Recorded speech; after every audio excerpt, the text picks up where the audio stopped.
the meeting. So welcome everybody officially. Welcome to our panel discussion on building community among peer educators. This is a joint activity between 3CSN and ACLA. So 3CSN is the California Community Colleges Success Network, which is a statewide professional learning network to help our educators create more student-centered, equitable, and successful spaces. And ACLA is our national tutoring organization out there helping us empower our peer educators of all kinds, tutors, SI leaders, embedded tutors, everybody who is doing peer or near peer assistance. ACLA is here to assist us on the national level. And today we decided to team up to create this panel on how we are building community online, which is of course incredibly challenging. So just some quick introductions. Again, if you're just getting here, go ahead and introduce yourself, name, college, role. It says if you are here for credit from Pierce College, just make sure you say who you are in the chat, and that's how we're gonna sign you in. You don't have to click on a link. Again, my name is Crystal. I'm the director of our big old tutoring center at Pierce College, and now our completely online tutoring center. I'm also a coordinator for 3CSN. And specifically, I really focus on how we empower our peer educators and our learning assistance professionals. So that's tutors, embedded tutors, SI leaders, faculty members, classified staff, everybody. How do we build community? How do we create spaces that are safer, braver, and more welcoming for students so that they can thrive in any environment, including this crazy COVID online environment? So we have some tutors who are going to be on our panel today. So I'm going to introduce the two tutors from Pierce College, and then I'm going to turn it over to some of our other ACLA representatives so they can introduce their students as well. So for my part, I have invited two Pierce College tutors today to talk to us about how they create community online in this crazy environment. So I would like to introduce Jocelyn Aparco-Crispy. There she is. You want to say wave there? All right, she's waving. There you go. She's pinned there. There she goes. So Jocelyn is from Pierce College. She is an embedded astronomy tutor, which means she works directly with students and faculty members in their classrooms. And she is either going to be an aerospace engineering or astrophysics major, and she's going to be transferring to hopefully UCLA very soon. And then I would also like to introduce Joey Otzel. There's Joey. So Joey is also from a Pierce College student. He's the general math and stats tutor, and he's also the tutor leader for math for us. So he helps create community and mentorship for other math tutors. He's a mechanical engineering major, and he will very soon be going to Cal Poly San Luis Obispo, at least if they know what's good for them. So that's for me. Now I'd like to turn it over to Megan, who can introduce herself and her students as well. Hi, everybody. My name is Megan Keebler like the cookies, if you're old enough to remember commercials. So I'm currently the director of the SI program at Chaffey College. So I've been with Chaffey for about 4 years now, but I've pretty much made my entire career in learning assistance. So I started out as a writing tutor at Long Beach City College. And then once I graduated, I got the job there as coordinator of the center. And really, you know, I actually planned to be a classroom instructor, but working with folks like you just completely changed my life trajectory. So working with peer educators and folks who really make student success their goal and their passion is really what kind of gets me out of bed in the morning. And so I'm very, very happy that that my life trajectory changed, because while I do love grammar, I didn't necessarily relish the idea of teaching it for the rest of my life. So instead I get to work with you lovely people. So that's fantastic. So I have brought with me today Skyla Santa Cruz. Skyla, if you want to kind of give a little wave. There's Sky. And so Skyla she started with us as one of our English SI leaders and was quickly promoted to one of what we call discipline leads. So you might hear them reference that discipline lead. We realize sort of, you know, retroactively that it sounds like discipline, but it's supposed to be like discipline specific. And so she became one of our DLs for English. And then just this past semester was promoted to our program assistant. So she's sort of my right-hand human. She's there helping to kind of be the bridge between me and the SI leaders and just basically being awesome and having better ideas than me. And so I'm very, very grateful to have her. So welcome, Sky. Um, I also brought with me Jasmine Mayfield, who goes by Mayfield. So I can't call her Jasmine. It just sounds weird. And so Mayfield started with us as an SI leader for history or philosophy, kind of both. And so she's sort of our philosopher, our resident philosopher. And so again, after working with us for just a semester or two, was promoted to one of our discipline leads as well. And so now she sort of heads our kind of multidisciplinary group. And so she's got SI leaders from history and philosophy and ASL and all sorts of cool stuff. And so she's only been with us maybe a year and a half, 2 years, but it feels like longer. So super, super excited to hear what she has to share today and just really excited to be here with you all. Thank you. All right, beautiful. Thank you all. Ted, you're up. All right. Hello, everyone. I'm Ted Blake. I'm the Learning Center Coordinator at Mount San Jacinto College, something I never in my wildest dreams thought I would end up doing, but it's one of those jobs that finds you and that is created later. So I'm really excited. I thought I'd be an English professor, kind of like Megan, but here we are, and what a blessing it's been. Been doing this for about 15 years and brought two outstanding tutors. I'll introduce Mary Rangel first. Give us a wave. She is an extraordinary tutor. She wants to she is majoring in administration of justice and wants to be a criminal profiler. And she tutors statistics. And we were just talking about this, never thought she'd be a math person, but wow. Stats is something that she tutors and reinforces that every day. And Mary, I'll just tell you, when we had to shift to online tutoring, Mary was one of our trainers because she had been doing online tutoring when it was very small at our campus. So we really leaned on her last April to get all of our tutors trained quickly. And she still does that with tutors. So thank you, Mary. And she's also one of our tutor mentors. She plays a role. She makes videos. She did the icebreaker for our tutor meeting today that we just got out of. So thank you, Mary. You're just wonderful to have. And then James Parker is our other tutor here. So wave, James. He's a mathematics major, and I can't wait till he comes back to our college and becomes a professor because he's going to be amazing. He's been a tutor for a long time, tutors writing and math. And James also was one of our program specific tutors last semester. He tutored with the Emoja program. And I'll tell you that James is like one of our big people on campus. He is involved in everything. We see him all the time. And he is just such an amazing young man for Mount San Jacinto, an example for our students. You're an inspiration, James. So that's our folks. Thank you. Nice to meet you all. All right. And next up, our moderator, Timron. Oh, I think I got me as the spotlight. Hey everyone, my name is Timron. I will be moderating today's panel discussion. It'll just be me. I don't have students with me. That's why you need to come next week and you get to meet my fantastic staff there. But I am the coordinator of supplemental instruction at Cal State Long Beach. Very similarly to everyone that spoke before me, I thought I was going to be an English professor, got my master's in English, certificates in teaching, writing, and reading, super jazzed, and then learning assistants found me. So I was a writing/humanities/study schools tutor back in SF State in grad school. From there, I became kind of the part-time director of the tutoring program that hired me. And from then on, I moved on to do advising support, transfer support, tutoring stuff. But my love has been SI for probably the past 4-ish years now. Was at Skyline as their coordinator. Now I'm in Long Beach.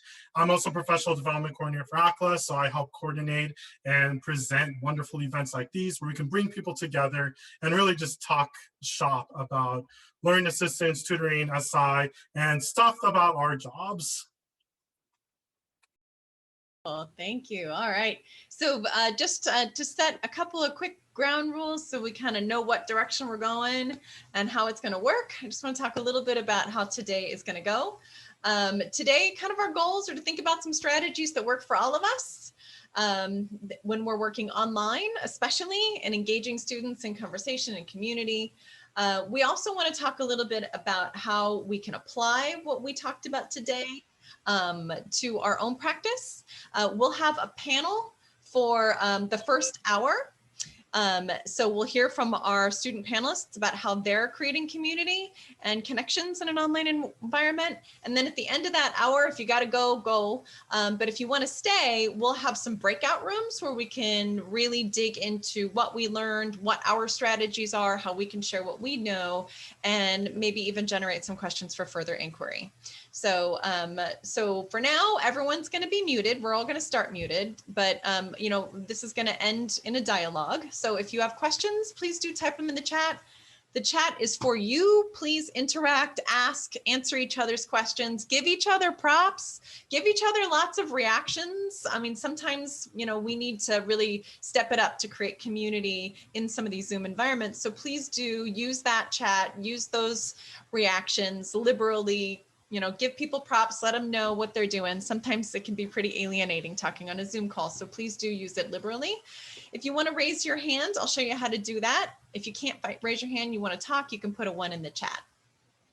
Already people are using the chat, so that's good, thank you. If you don't know where that chat is, all the action is at the bottom taskbar of your Zoom link, or of your Zoom window rather. There's a little button that says chat. Go ahead and click there and introduce yourself if you haven't already. Tell us what your name is, tell us what college you're at, and tell us what role you play at your college. If you want to raise your hand, if you've got old school Zoom, you'll click participants, and then that'll bring up a raise hand button. If you have an updated Zoom, then you just click reactions and then you can go to raise hand. So if you want to practice raising your hand right now, please go right ahead and see if you can find where that is. I won't call on you for now, but later if you raise your hand, I will call on you. If you want to unmute yourself, if you've got something to say, find that old timey microphone, click it once to unmute yourself and click it again to mute yourself again. Right? So last point, we always like to set community agreements, thinking about how we're going to work together so we can wrap our minds around how we can be successful. Be ready to participate actively when prompted. We want to hear you. This isn't just somebody else talking. Be present. We will be going with our panel until 4 o'clock, but if you want to stick around from 4 to 4:30, we would love that. We'll do some breakout rooms, so just be ready for that. It's totally fine if not all of this stuff makes a whole lot of sense to you right away. We are literally doing this for a living for the rest of our careers. So do feel free to keep asking those questions today and moving forward. And then just remember to be kind. It's kind of scary to be up here and talking. So make sure that you give plenty of love in the chat and plenty of reactions. All right, so that's it for me. Timuron, take it over and show us how it's done. I'm on mute. No matter how much we use Zoom, we forget, you know, if we're muted or not. So anyways, so before we dive into our panel discussion, I actually want to see where all of your thoughts lie. So in a second, I'm going to open up a poll everywhere. So get out, open your computer browser, get your phone out. We're going to use a poll everywhere to kind of just see why community is important to you now, because we have almost 60 people in the Zoom call. So shout out to Crystal for helping organize. So you're here for a reason. You're interested in something. Community speaks to you. So when I share my screen, feel free to follow the directions on the top bar and answer give a few buzzwords why community is important, and we will see what happens. And we're off. So go to pollev.com/COCOLBSI072, or you can just text COCOLBSI072 to 22333 and, you know, give us some praise, give us a buzzword. Why is community important now? Answer doesn't have to be long. It could be literally a few buzzwords. All right, so it looks like the cloud's slowing down a little bit, but we have some good feedback. If you're not familiar with the word cloud, how word cloud works is it takes a bunch of folks' responses to a survey or a question, and the more often a word comes up, the bigger that word will grow in the cloud.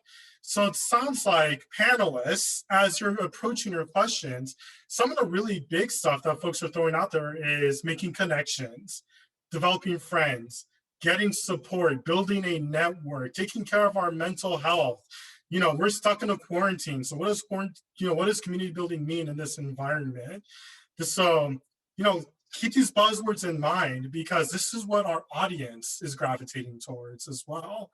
So I'll go ahead and stop sharing my screen if Zoom will let me. Yes, it will. Good job, Zoom. Proud of you. And let's go ahead and get things started. So let me open up my list of questions. So again, the way this will work is I'm going to ask our panel a few questions. Each college is going to alternate on who starts first, just so we minimize overlap. As Crystal iterated, please throw questions in the chat or affirmations, or if your campus is doing something cool that's related to what our panelists is doing, feel free to participate. Even though our panelists will be the highlight for this first hour, we want to see and hear what you have to say in our conversation. So let's go ahead and start with the first question. L.A. Pierce, you're going to be up first for this one. There's an old saying, I think many of us heard, it takes a village. If you want to get something done, it takes a lot of people to help get that done. On our campuses, our village are other departments, faculty, stakeholders, people of that sort. So L.A. Pierce, to kind of get the ball rolling in our conversation, what is your relationship or community with campus partners? And what are you doing to maintain this relationship, especially now that we've been in quarantine, people feel siloed, there's more isolation. Like, how are you still building connections across campus to folks that would normally be supporting you if it weren't for this period of time? All right. Take it away, Joey. Thank you. Thanks, Timiron. So I personally have a unique position to work alongside the faculty liaison for mathematics, who's also the math department head. So while I don't directly work with multiple professors, in the position I am as a tutor, I can observe what's happening with the tutees and students that come into us and convey that information to the liaison. And we can determine what's working, what's not working, and what's going on. One thing I'll bring up later is the idea of, with the absence of a campus to be working on, students are finding their own places to gather and congregate, such as applications like Discord. And a lot of professors are not aware of that program. And these are things I like to convey to my liaison so they're aware of what are students using, how are they using it, can we use that to be more effective and connect directly with them. Very cool.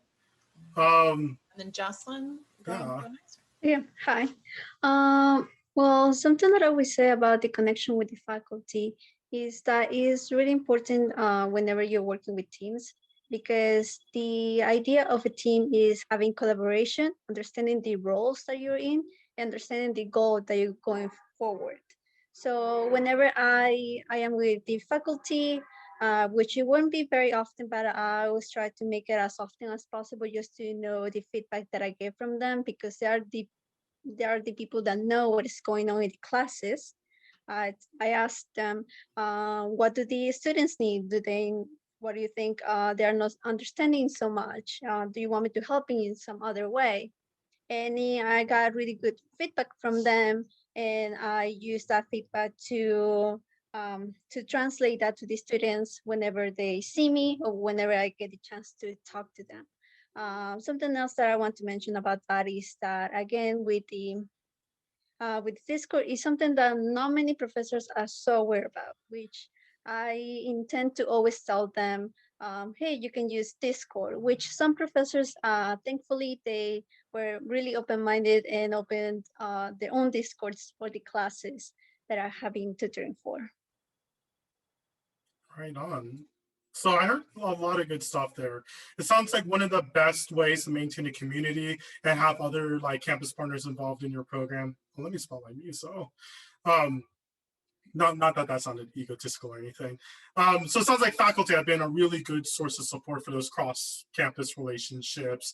And it sounds like this period of being online is forcing us to get a lot more creative with maybe different platforms and things we haven't utilized yet, like Discord.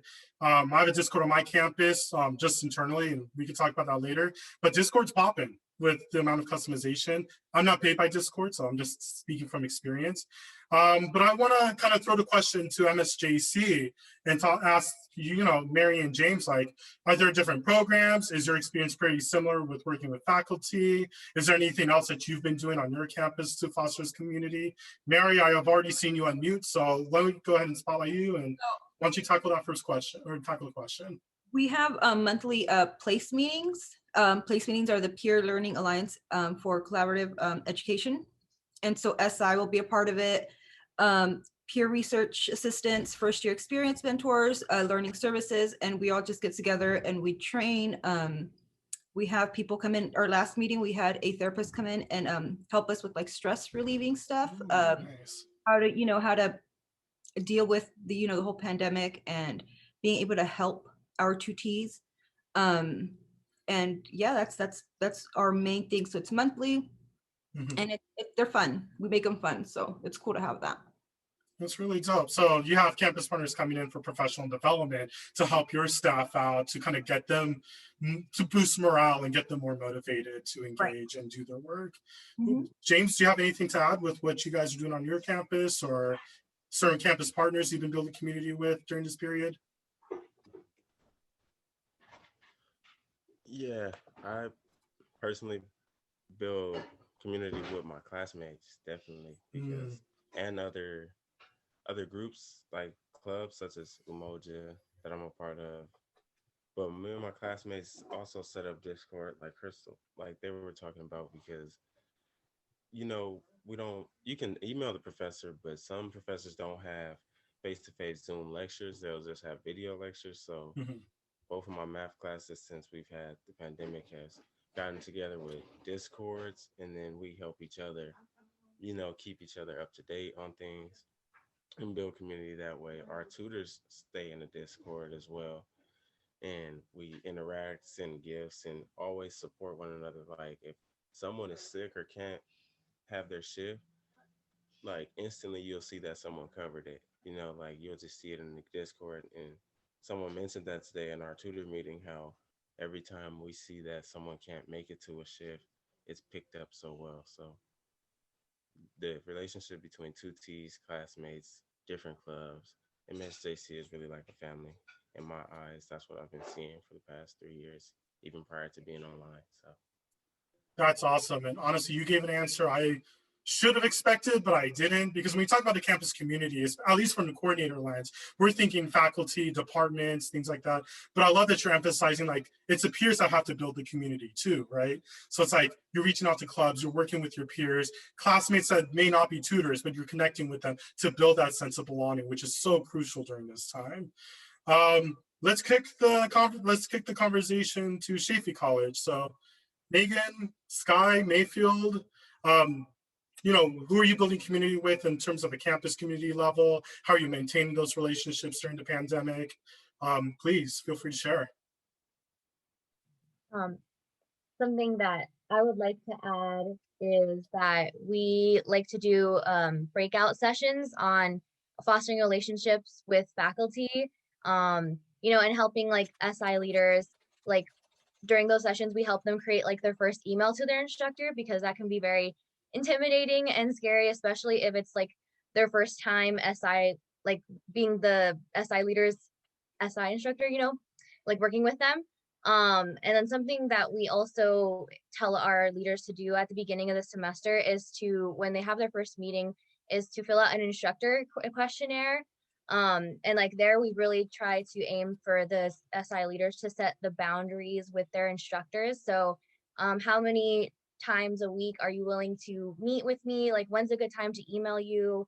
What's a good place to contact you? And stuff like that. Because a lot of people are really like intimidated of like, what's too much with contacting an instructor. But I feel like when you have your first meeting, that's a really good time to set the boundary, to build that relationship. So I had a really good experience with my professor last semester where I asked like, okay, like what's a good day to meet with you? And then she would say like, oh, we can meet like bi-weekly. And then in between those times, I would go ahead and email her like any updates and like ask like what she would want me to do in session or any other questions that I may have had for the class that week. Very cool.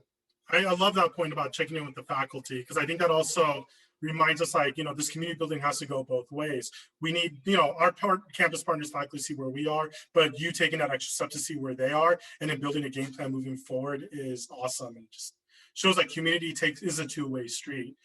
Mayfield, do you have anything to add from your experience? Yeah, sure. So I did notice that somebody asked, can you share this instructor questionnaire with us? And I'm sure we'd be happy to. For the most part, it does include questions, basically, what do you want me to emphasize in session? What is something that you don't want me to do? Best way to reach you, as Skyla had said beforehand. And it's so much more than just meeting with them every week or every other week, or emailing them every week to let them know how session is going. It's also about maybe asking feedback, as well as something that I personally love doing. Okay, so as mentioned earlier, I SI for history and philosophy. So maybe it's not too far-fetched to know that I have very old school professors that I SI for. So I like to test my icebreakers with them that I plan on using in session, and maybe a couple of activities that I have planned for the week. So that's a really fun way to be able to get, sorry, I'm looking at the chat, to really build that relationship as well. Because ever since quarantine happened, setting boundaries is like an absolute yes, please. But at the same time, we're online now. You can see my bathroom. Let's break some ice here. So yeah, that's what I would add to that. I love it. You're also hitting on community takes consistency. I love that you're checking in with the folks you have to work with. To develop kind of like that game plan on an ongoing basis, not just, hey, nice to meet you, I'm helping you and your students out, talk to you like week 15, but there's a consistency there. And I love you doing icebreakers with your professors, and Joey made a really good point. We all, I think, inherently don't like Zoom at some point. We have a Zoom threshold. So I think by inviting them to participate in the icebreakers, or doing things that are more entertaining or fun for them, or just different for them, could help break that stale taste of nonstop Zoom. I hate my normal Zoom meetings, but events like this are so different. And it just shows how necessary they are for the types of interactions that we're still craving since the pandemic hit. So thank you. Those were all amazing answers. Let's dive into the second question, because I think we've already started tackling it, and I think we would love to hear more.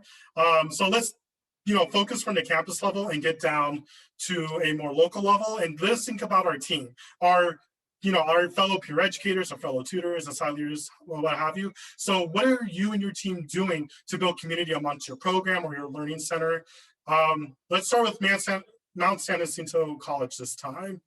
So Ted, Mary, James, why don't you go ahead and get us started? Okay, so I'll begin. So again, with the whole Discord, that's our go-to. Parker had said, that's the way of us, hey, I can't go. I can't make it today. Can someone else cover me? It's done right there and then. But it also built relationships between us as the tutors and our coordinators, with Ted, and there's Maria, there's Evelyn, we have quite a few, because it's 2 campuses and put together in one, because we have Mount San Jacinto College is one big college, but we have a campus in San Jacinto, campus in Menifee. We were separated before the pandemic hit. Now we're all underneath one big umbrella. And so we met, we had to meet each other through there. We're always sending memes, just having that relationship, being comfortable around each other. One way that one of our tutors said it too, it's it allows us to not be nervous, when it comes to your boss. It's just being comfortable. Being comfortable allows you to ask more questions and be more open to, getting not criticism, but little tips and tricks of, hey, maybe you should do this way. Mhm. So it's a way of helping us. And also one of our tutors said that we're working with them, not for them. So we're working, together, partnership with our bosses, and not just, being underneath them and just kind of, not even trying to speak to them. So it's a big way. It helps out so much. It really does. I bet you even got a heart reaction from Ted. So looks like he feels likewise. So that's super sweet. James, is there anything you want to add on to that? Yeah, it's just like I can agree. Like we meet once a month, like we used to in person, and that we just had that meeting today. So even like someone said earlier, having breakout sessions every meeting there's breakout.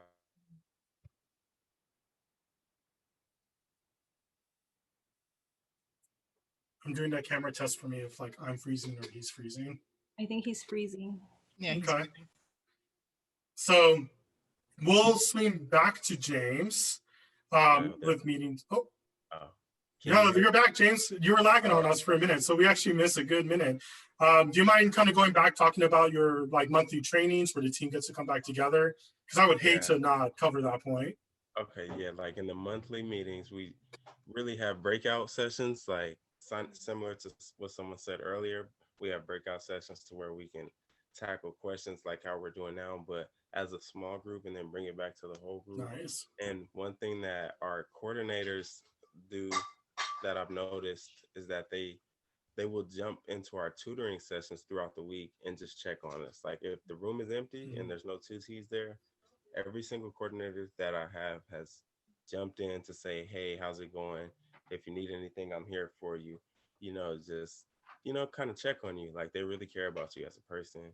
And if you need anything, they know we're adapting still to online. They're there for you. And it's the same way with the students. So as a team, we just work together, like, and yeah, that's just how we do it. The community is built and I enjoy it. Like I'm trying to stay on the question because I know I could basically dive into the next one just on accident. Like it's all good. I did that time. So good. But We'll get there, and you'll have all the opportunities. And if you're around for the breakout portion from 4 to 4:30, that's where we can really dig in and talk shop. But I heard a lot of great stuff from yours. Opportunities for the team to come together, utilizing Discord. It sounds like you all have a culture of recognizing the humanity in each other before your role, which I think is incredibly powerful, especially during this time. Because like I sometimes feel like I'm an android half the time by how much I'm like connected to a machine. Some like Skynet things for all of you like Terminator fans, which might be more people my age than not, but we'll see. So I think like taking a moment to recognize that humanity, checking in, seeing how folks are doing while folks are working is amazing. I love that. Let's shift over to your team, Megan. So Megan, Sky, Mayfield, what are you doing to build community with your SI leaders, among your SI leaders? How are you all staying connected during this really isolating time, or potentially isolating time? Potentially, yes, indeed. So we also do monthly trainings. That has never really stopped, even when we went into quarantine. And we are picking back up with bi-weekly check-ins and more observations from our discipline leads, myself included. I have my own little DL group where I have 3-4 leaders that I observe their sessions every other week, mainly to steal ideas because they usually have better ideas than I do. And then we get to chat about it during our check-ins as well. We're super pleased to bring this back because we kind of like, it was definitely more of a learning thing where we dropped the ball a little bit, but then we just kind of lost part of that connection and we really wanted it back. So we worked out a better way to be able to do this in a way that was much less isolating. And we do think that it's been working out pretty well. It sounds like it. And I think this just like goes back to, we're kind of forced to be creative in this time period. And I think part of being creative is being willing to experiment. And it sounds like you tried something, it didn't work, you all adapted, and now those potential feelings of isolation are minimized. Sky, anything to add to that? Yeah, something that I would like to add is that something that we wanted to do this semester is like really bring back the office, but digitally. So we have put up the digital SI office where leaders can join like anytime that they want to throughout the day and like maybe hang out with each other, do session plans or like fill out like their reflections. Something else that we like to do is like Megan and I have office hours, but something that I like to do in my office hours is not only take leaders' questions, but kind of also provide games to play with them, or even like just chatting and like um, getting to know like how they're doing in session and in life in general. And something that we've been happy to bring back is digital birthday cards and digital Aw. appreciations. Because like even like throughout these times, I feel like we can still appreciate each other. You know, maybe if like we were in someone's observation or we were in the office at the same time and stuff like Okay. I have one small follow-up, mostly because I'm a nerd and I'm the moderator, so I can do whatever I want. What kind of games do you guys play in the SI office? I know Among Us was huge for a minute, but I feel like that disappeared. So what do you all gravitate towards? Because mostly I want to steal this and bring it to my digital SI office. One that is really fun is Scriblio. I don't know if I'm saying it right, but it's the digital Pictionary. And there's also Spyfall. Spyfall is really cool. It's like Among Us, but you're trying to find the spy among everybody because you're FBI agents, like undercover. So that one's a really fun one. That sounds sick. I'm gonna have to look into that. Oh, so Joey agrees Spyfall is fun. So you know what? Let's shift the question to LA Pierce. Joey, in addition to maybe some games and stuff, what is your team doing? Oh, sure. So I think that everyone's brought up some really great points so far. A lot of the things that are reflected here are the use of Discord that Mary brought up, the monthly breakup as James brought up. Mayfield's mentioned the bi-weekly check-ins. We do something similar. We have a mentor system where our tutor leaders sign up to meet with a group of tutors. They can sign up as many times as they want. We look to get 1 to 2 times per semester and just sit them down for an hour and have a candid conversation about how things are going, what their expectations are, if they're being met, if there are things they're struggling with, if there are things they're seeing other people struggle with. We can get it all on the table for them. That's been a very effective method for us. Personally, for my math team, since we don't do specific embeds, we've built the community around ourselves. And the way I've thought about it is, what did we have in person and what do we want to recreate online? And one of the things that I didn't want to have happen was, welcome aboard, see you later, and then just disappear for a while. So that was why I went for Discord originally. Once I saw that kind of taking shape, was I built up a math Discord for our team because I wanted that ability for someone to go, I don't know how to do this math problem. Oh, hey, this person's online. Can you help me out with this? Yeah, sure.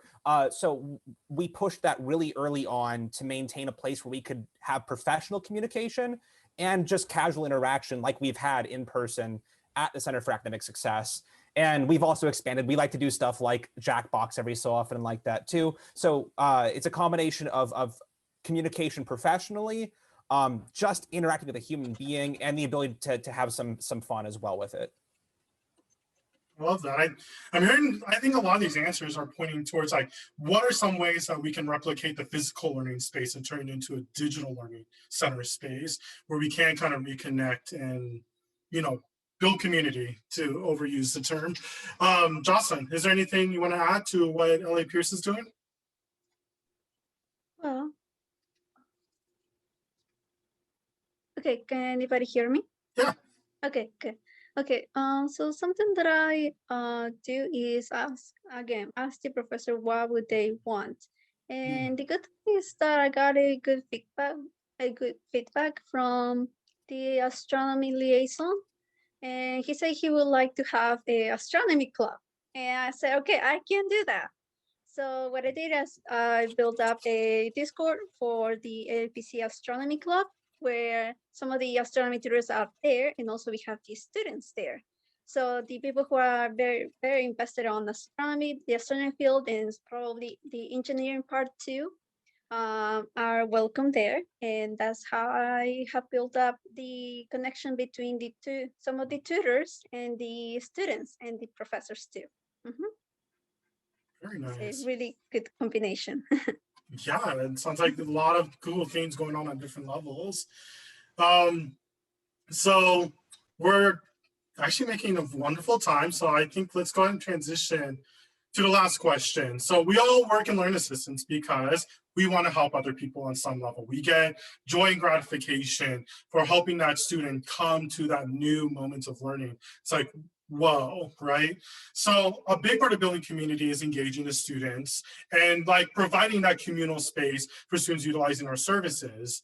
I'm sure we'll hear a little bit about this, but at least from my own experience, constantly in our like evaluations, at least for SI was one of the few times a student felt like they were on campus and that they were part of school, and that they got to interact with others in a meaningful way. So this next question is about really, what are you doing to build community with the students that come to your digital learning center space, your digital tutoring session, your digital SI session? Because these, learning assistance is so powerful in that we move beyond the content and, a lot of good human connections develop. So we're going to start with Chaffey College on this one. So Megan, Sky, Mayfield, like, what are you doing to build community when you're working with students utilizing your programs and services? Okay, so something that I would like to add is like a little bit of like what happens outside of session as well. So Sure. something that we like to do is on our our Canvas group pages, post an SI intro video. So introducing ourselves and kind of showing a little bit of our personality in there as well, and maybe talking about the program. And then something that I would like to do when I was still SIing was do bi-weekly like check-in emails like for all the students. It was something that my instructor recommended for me to do. And it was interesting because there were students who replied who weren't coming to my sessions, so I still got to like talk to them and communicate with them. So that was really nice.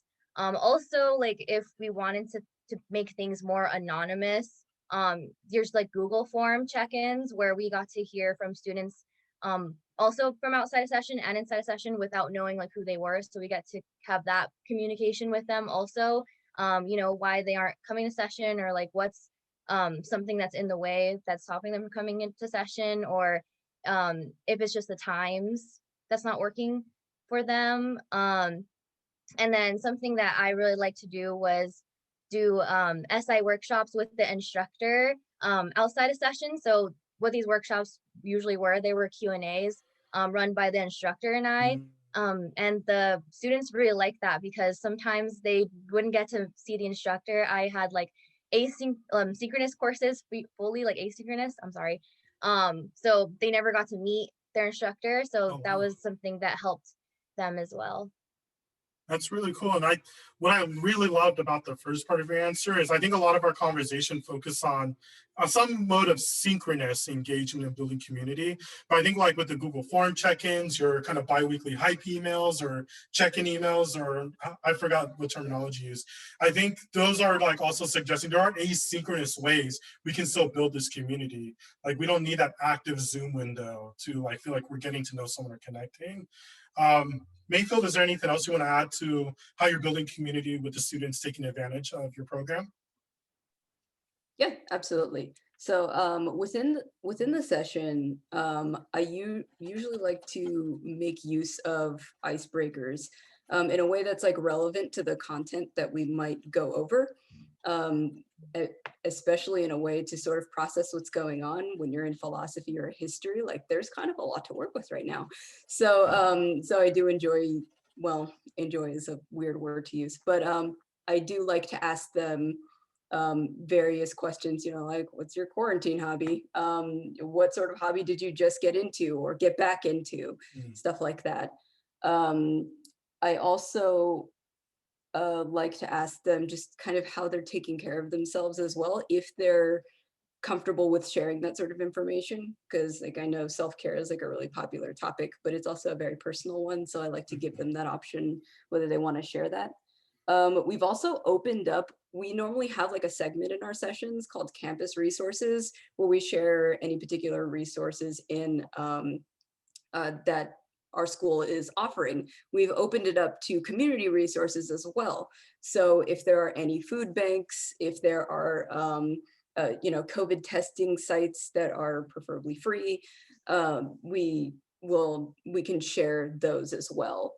And as a more personal one, I suppose, I like to really show appreciation to the students who are attending, or if they've read through a discussion post that I post that has like a session highlight. So maybe a really good activity that went super well in session, I can open it up to people who were unable to go. But I really like to foster just that culture of appreciation and just sort of building that like accountability, for lack of a better term. I like to call it accountability buddy. I will put it in the chat. But yeah, Love it. but yeah, it's just kind of creating that form of community is really very important, no matter how small of an interaction it is. I like that. I like all that. It's like, it sounds like a lot of like, we're going to bring the community to them if they're having a hard time finding who can help within the community. And Timron, could I add something? I'm so sorry. Yeah, please do. I think one of the things that our leaders do really, really well is treating, we always really emphasize to them that all students are their students, right? So not just the students that walk in and ask for help, not just the students who go to SI sessions. And so the way that they have been able to engage with the students who do not or cannot come to session is really, really beautiful to see. And so they will post discussion questions or meme challenges or silly things on their Canvas group page that all students have access to, not just the students who go to session. And so I think that's something that it's just a really beautiful thing to see, because it's reminding the students, maybe you don't want to come to session, maybe you can't come to session, but we're still here for you. All students are our students. We don't have SI students and other students, right? And so it's really lovely. And I've heard about some really lovely connections being made between students and SI leaders who haven't even been in session together, just offering that extra support. So just like a shout out to my leaders, because, they're awesome. That sounds awesome. Let's shift it over to, who's next on my list? Sorry, I don't have everything memorized. LA Pierce. So let me go back to the call. So Jocelyn, Joey, what are y'all doing? Jocelyn, hi. Yes. Okay. So what I do to kind of make the students more comfortable in these settings, such as them going to my Zoom meetings, is that it depends on what the class is and what do the instructor wants. Some of them do not want me to interact with them inside the class. So then I will make a video for them, presenting myself to them, and just sending them a video of me. If it was to inside the class and they want me to put my information so they can contact me, I would do that. And something that I love to do when sending emails is that I just don't only give them my schedule. I give them my Zoom link, I give them my email, they can contact me too. Later on, I will put that they can trust me because I passed the class. And also something that I love to do, and I always tell them to the two T's, is about this quote from Carl Sagan. And the quote goes like this: there are naive questions, tedious questions, ill-phrased questions, questions that put you in inadequate self-criticism. But every question is a cry to understand the world.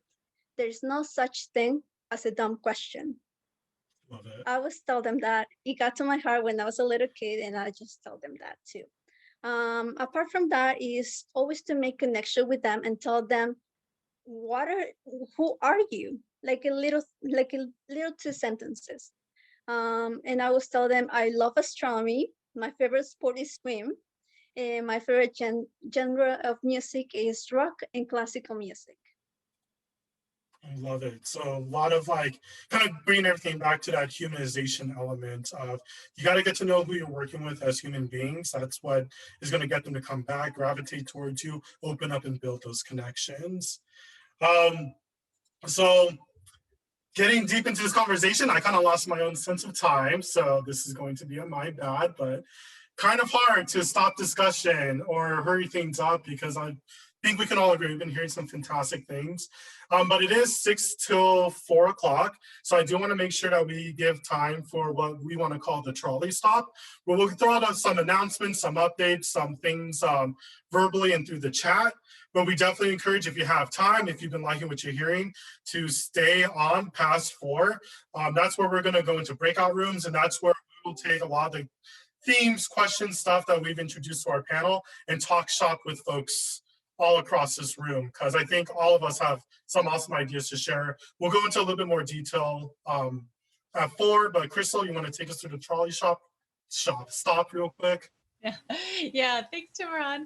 So I know that ACLA's got some really cool stuff coming up, including the ACLA conference. So I do want to give them an opportunity to talk about that a little bit. I just wanted to take a moment to thank you all. I know our lives are very busy right now and very crazy. So you all came here to connect and to share, and I really appreciate that. This semester, 3CSN is offering a workshop for peer educators every Friday at 3 p.m., including through everybody's spring break. So I know we all have different spring breaks. So we're just going to go all the way through. Each week, we have a different tutor or a different educator highlighting a different practice for peer educators. And again, when we think about peer educators, we're talking about SI leaders, general tutors, embedded tutors. We're talking about coaches. We're talking about mentors. We're going to be talking about any peer that's offering learning assistance to our students. So we encourage you to come back every Friday. This link is the same link that we use every Friday. And also, if you're interested in more stuff like this, we have a whole organization, 3CSN does, and I'm putting the link in the chat. We have wonderful other opportunities that are happening through the week. Fridays at 3 p.m. is Learning Assistance Hour. That's where we take over the airwaves, but there's a lot of other great stuff on equity, civic dialogue, stuff that you can use just to get better on Zoom, all kinds of wonderful stuff there. And it is all 100% free and 100% for you. We're Chancellor's Office funded, so everything that we do is free to you in the Wayfinding series. So please do join us. I did want to give ACLA a moment to talk about their conference, and then I'll tell you about what we're doing next. Cool. Ted, want to give me a break and talk about the conference? Sure thing. You know, our ACLA conference it's going to be online this year, and it is a chance to network like we're doing today. We get together and talk about this stuff. We get into it more deeply. We're going to have breakout sessions, and I do want you to know that students are free to go to this conference. So please, it's going to be really easy this year. Just register. If you're a student, come to the conference. It's $100 flat rate if you're not a student. But it's going to be a really exciting time to really network and be in community, because like we were talking about with our tutors, the community is what keeps us going. It helps us get up in the day, it helps us face challenges, and it also just helps to make our jobs enjoyable, because what's better than being with each other, which is really nice. So I'll leave it there. Timmerhunt's got the conference at a glance there. It's going to be 3 days. It'll be through Pathable, which is a really nice web app that's going to make it really fun. We also have games that you can play and get points, and you will win prizes. So that's another reason to come. So I'll leave it at that. Thank you all. Beautiful. Thank you. And you can register on the website. Just go to the website, or we'll be sharing that out with you. We'll put it in the chat. So actually what I put in the chat is a link tree. So folks that are on Instagram or social media, you might be a little bit more familiar. It houses multiple important links into one domain. So we have not only our conference registration, but today is also the last day to submit a proposal for a presentation. You don't have to know exactly what you're going to say, but if you have an awesome idea that you want to share with the community, maybe I should focus on me and not Ted nodding. My bad, Ted. we highly encourage, even though the deadline's today, because you are a part of this magnificent collab between 3CSN and ACLA, and mostly because Ted's president-elect and I'm going to abuse power on his behalf, we will accept your proposals up until the end of the weekend if you want to have a little bit more breathing room. So by the end of Sunday, please, please, please consider submitting something in. I saw a lot of nods. I've been looking at the chat, and it sounds like we have so much to share with each other. So this is a fantastic way for anybody in learning assistance on every level, faculty, coordinator, student, to just come back together. So to answer Loretta's question with the conference, because the call for proposals is due today for everyone not in this room right now, hey, we don't have what breakouts are available just yet, just the time slots. But once we identify what presentations will be offered during each session breakdown hour, that will be communicated out. So, we want to do everything we can to entice you to come to our amazing 3-day event. As Ted said, we'll have games, gamification. It'll be professional development as much as personal enrichment. So we're also planning things to just reconnect as human beings. Our theme is humanizing tutoring and learning assistance, which I think has been a very constant topic coming up. So definitely want to encourage you to do all that. Additionally, if you didn't see, and I'll repost it in a second because having 2 windows is never enough in this pandemic life. I will also repost a link to our evaluation.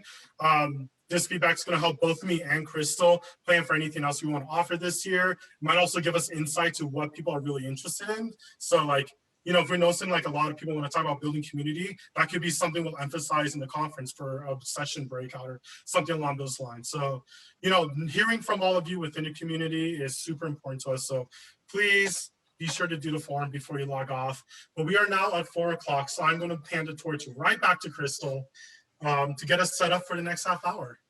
Yeah, so first of all, I want to thank all of our wonderful panelists. I know you're all busy too, and I know it's not the easiest and least stressful thing to get up in front of a bunch of people and talk about your practice. So I appreciate you. Please give them some love in the chat. Please give them some claps. And if you need to go. I understand. No judgment. I love you. I know we're all busy. If you want to stay, and we're going to keep going for the next half an hour. But again, if you need to leave, please don't feel rude. Just go. We're going to move on. I'll tell you a little bit about what we're going to do. And at the end of my instructions, for those of you who are still here at the end of the instructions, we'll put you into some breakout rooms to get some conversations going. So now is the roundtable discussion portion of our panel today. Essentially, it's going to be very simple. I'm going to get you into some breakout rooms. We are going to be able to debrief a little bit what we heard and throw down our ideas as well, right? So just 3 questions. It should say 1, 2, 3, but it's actually 1, 2, 1. That's what happens sometimes with Google. Sorry about that.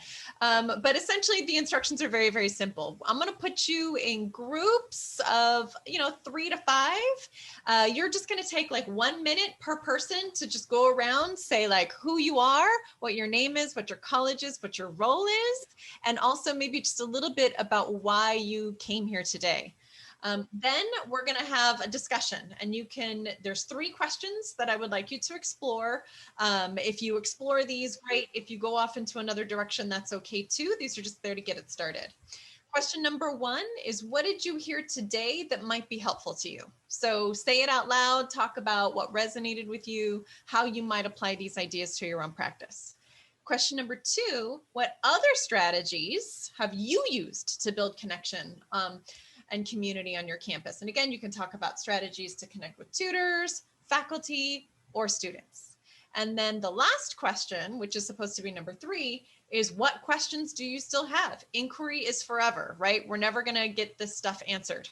We're always going to be wondering, always going to be striving, always going to be confused. Let's normalize that. And let's surface some of those questions so that we can continue to have this conversation as we go forward. So when I put you in your breakout rooms, I'm going to ask you to do one thing for us so we can benefit from all of your brilliance. So I'm going to give you a Google slide. It looks a little bit like this. So I put the link in the chat. I see you're all coming on now. When I put you in a breakout room, your breakout room is going to have a number. number 1, number 2, number 3, number 4, number 5. I don't think we're gonna have more than 6, but if we do, I'll fix it. And very simple, I just want you to tell us what are some of the big ideas, suggestions, and questions that came up. So we can share it with everybody. So if you have a suggestion or an idea or strategy for engaging with community, you can write it on the left side. And if you have inquiry questions, things that we should be thinking about, things that you'd like to think about going forward, you can write it on the right side. If you get too caught up and gets to be too emotionally difficult for you, that's okay too. But this is a really great way for us to see what other people talked about, and we can download this and take it with us at the end. So one more time, those questions again, I'm going to put you into some breakout rooms. And then in those breakout rooms, I am going to ask you to introduce yourselves, name, college, role, why you came today. And then I would also like you to just talk a little bit about sort of what resonated for you today. So what came up for you that was awesome? What other ideas do you have? And what questions remain? So I'm going to create those breakout rooms now. I'm going to create them with 3 to 4 participants per room. So everybody gets an opportunity to talk, and we'll be in there for 20 minutes. Are there any questions before we go into those rooms? No? Okay. Well, in that case, let me go ahead and open them up. If you end up alone in the room, let me know and I'll move somebody else around. So I may move 1 or 2 of you around a little bit if somebody's in a room all by themselves. All right, with no further ado, take it away. I'm going to open up all of the rooms. You'll just need to accept it. And I'll see you back here in 20 minutes.